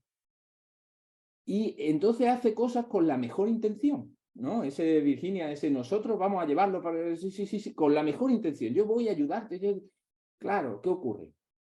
En ese proceso de bajada, si no hay un proceso de subida a la idea del bien, ese intento esa catábasis se corrompe, se estropea. Y ese es el problema que está teniendo enormemente la enfermería española, pero también en otros sitios, sobre todo cuando se funcionariza. Date cuenta, Virginia, que en nuestro entorno la mayor parte de las enfermeras de nuestro país son funcionarias. Entonces, claro, mucha gente está haciendo un trabajo de enfermería fantástico, pero la tentación y el peligro es que ese esfuerzo de catábasis, de ayuda, de bajar hacia el otro, si no tiene una subida hacia la idea del bien y por lo tanto, y es que aquí, claro, como te faltan muchas conversaciones anteriores, Virginia, pero todo el diálogo que has tenido con Antonio es un diálogo profundamente filosófico, no es una tontería. ¿Qué sentido tiene el Estado en nuestras vidas? Entonces, el Estado está muy bien hasta el punto en que nos damos cuenta de que no está muy bien. ¿Y cómo podemos darnos cuenta de eso? Subiendo hacia la idea del bien. En el momento en que yo subo esa cuesta hacia arriba, me voy dando cuenta de por donde empezó Fernando, de que esa comunidad de la que yo parto no es tan correcta como parece. Y entonces tengo que empezar a tirar a la basura tradiciones, etcétera, etcétera, etcétera, en todo sentido. Después volveré a bajar. Pero claro, si la enfermera solo sube y el filósofo profesional, la enfermera solo baja y el filósofo profesional solo sube, no funciona, no nace el niño. Entonces, claro, subir y bajar, subir y bajar, subir y bajar, subir y bajar. Y al final aparecía, con eso de las sustancias tóxicas y todo esto, aparecía la necesidad de educar el deseo. Educar el deseo. Fíjate que incluso entre Fernando Urcola y Fernando Vidagain ha salido esa discusión sobre el budismo, sobre el deseo, sobre si el deseo hay que anularlo, el desapego famoso de los budistas, ¿no? La anulación del yo, la anulación del deseo.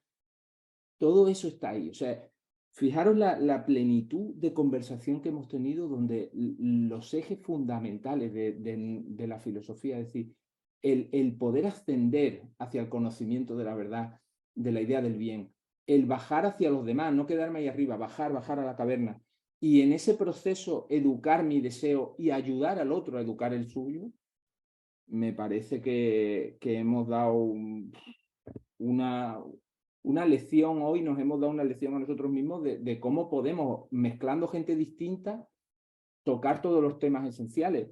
De verdad que estoy emocionado, lo digo de verdad. Ha sido para mí maravilloso. Como ya no hay más manos, me he permitido esta intervención súper enfática, me perdonáis, ¿eh?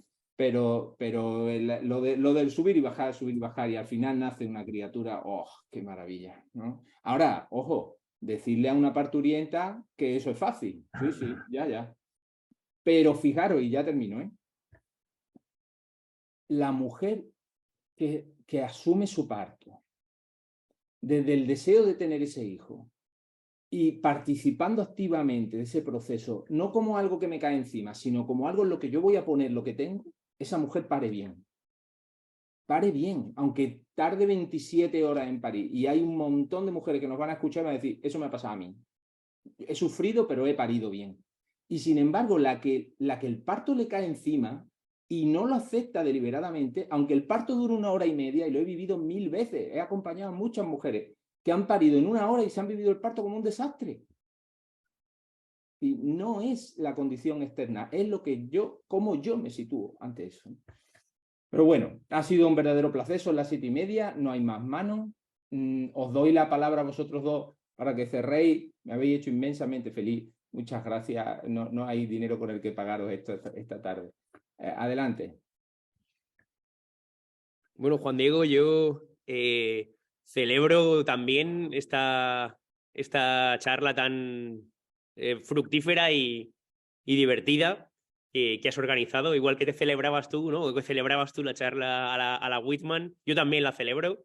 Me lo he pasado muy bien y estoy muy agradecido de que nos hayas invitado. Me gustaría, por lo que decías de si la ascensión es hacia uno mismo o hacia la idea del bien, ¿no?